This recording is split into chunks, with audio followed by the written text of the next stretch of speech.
Okay, so we're looking at exponents review here. This is 1.1.2. It's just the review. So if you wanted to even look at the longer video, that's the one that's on YouTube already. But here I want to really focus on this main idea. We can use the expand method. It works for most properties of exponents. Okay. Our only exceptions are when we have a zero exponent, which is going to be pretty easy to figure out because it's always equal to 1. And the negative exponents, which we'll look at last. But to start, all of the example problems that are circled in green apply to this expand method, and we'll find the shortcut from it. Okay. So let's just look at each of these terms separately. What does x to the third equal to if I expand that out? Expand it out, x to the third, x, and x times an x to the fifth, expand it out. How many x's? 5. So altogether, we have how many x's in a row? 8. So we're going to go x to the what power? 8th power, because the exponent is just how many times you multiply the same term by itself. Okay. So we're going to figure out all of the shortcuts from the expand method. Here we had x to the 8th. How did we go from x to the third times x to the 5th and get x to the 8th? What would a shortcut be that we can maybe look at? We would. X to 3 equals 5. Good. So we're going to take the exponents. We're going to just add them. Right. Now, for the classwork homework, you do need to show a step between the given problem and your answer. So that's why we're going to show it really quick, just really quick with the expand method. It might look like a lot of letters, but it's barely like 2 words if you're in English class. So it's not a big deal to write that much work. You can do it. Okay, here we go. When you have a quotient and you forget the rule, no big deal. Expand the top and the bottom. Now those are expanded. What should I do to make everyone's life easier? Cancel. All right, Alan, what does that leave us with? X to the fourth. Good. And that's on the top, so I know that it's a whole value. It's not a rational value. And there was nothing on the bottom, but I don't have to put 1 because that's just how we're going to. X to the fourth over 1, x to the fourth, the same thing. Now, what is the shortcut that we can figure out from that expand method? What do we do with the exponents? Yeah. Subtract the numerator to the denominator. Good. We subtract the denominator exponent value by the numerator exponent value by the denominator. We subtract those exponents. All right. So quotient of a power. Honestly, if you were stuck doing a math test somewhere and forgot the names of these expressions and rules, you forgot the shortcuts, the expand method is going to work every single time. That's why I really want to bring it out. I want to make sure you know the foundation of how these things work. Remember that any value or quantity squared is just that value or quantity times itself, right? So x to the fourth, that's pretty easy to write out. But it's squared, so how many more x's should I put? Multiply it out.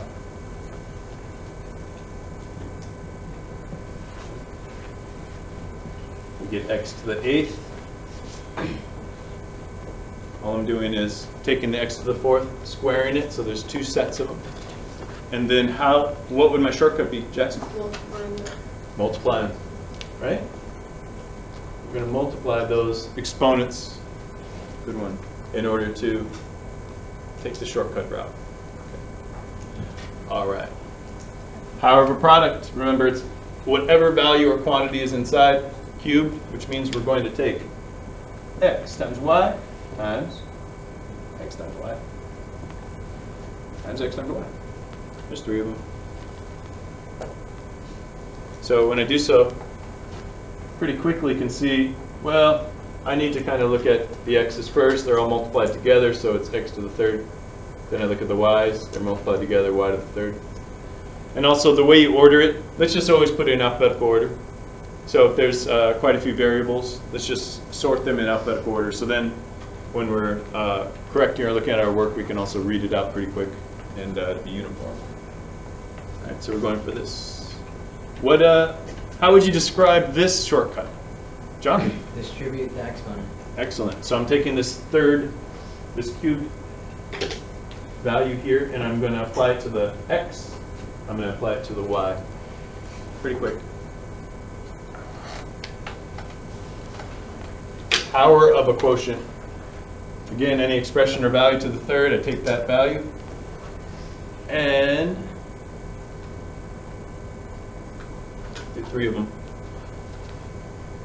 Now, when you have exponents, when you have rational numbers like this, you just multiply all the numerators together and all the denominators, and that allows you to get to our new fraction. X to the third, y to the third. And it kind of applies in the same rule that we just learned before, because really it's just distributing that exponent to our numerator, and our denominator. But you see, you don't have to even, you can learn and relearn these shortcut rules by doing all these properties you can figure out from doing the expand method. That's why we're starting with it. All right, 0 exponent. It's nice. This is like the kind of segue, because when it's anything to the 0 power is 1 always. A billion to the 0, 1. Negative any value to the 0, 1. Any variable to the 0, 1. Any expression to the 0 is 1. Okay. So, and this kind of derives actually from the quotient of power rules. You can think of it this way. If I have x squared over x squared, right? If I'm looking at the quotient of power rule, I'm subtracting those exponents. So I would subtract these, and I would end up with x to the 0. Okay. I also know that x squared over x squared, anything over itself, right, is equal to 1. So when we subtract those two exponents, we get x to the 0. That's equal to 1, because really x squared and x squared divided are 1. Okay. That's kind of how that rule kind of piggybacks off the quotient of powers. All right. You guys are so quiet. This video is going to be boring. Make some noise. Come on. Tap the table. Do something. Tiring. Tiring. All right, there we go. There's a little more action. Never mind then. All right, here we go. Negative exponents. We always get rid of our negative exponents every single time. We always get rid of them, and we use a particular method to do so. Who can remember what we do? We do stuff. Yes, that's what I want to hear. Stuff legend. Don't we flip it? So Z goes on top, flip goes on top. Good. I want to refine what you say, because when you say flip it, that makes me think the whole thing will flip, but that's not exactly what you mean. Good, good. So this y value, y to the negative third, we make that positive by bringing that down.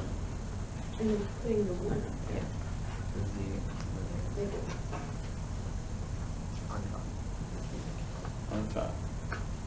The 1 up there? Let me rewrite this and maybe I'll see what you mean. So we can rewrite this. X stays on top. When the z is moved to the top of the fraction, it becomes z squared instead of z to the negative 2. Right?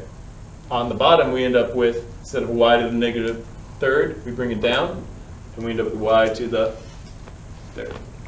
Okay. We don't have to leave a 1 in its place, but if that was what you were saying, there is a 1 left over. Yeah. But we'll leave them out, because you could put 1s everywhere. It can be the same thing.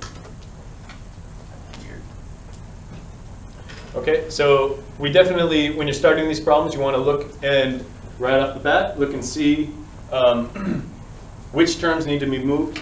Any negative exponents we want to move right away.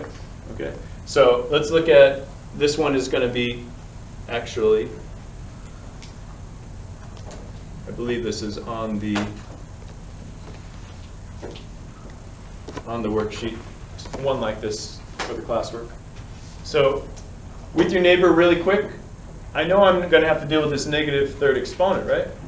But I need to do one like little baby step before I can deal with this negative exponent. So with your neighbor right next to you, 10 seconds, what should I do absolutely first before I start moving anything?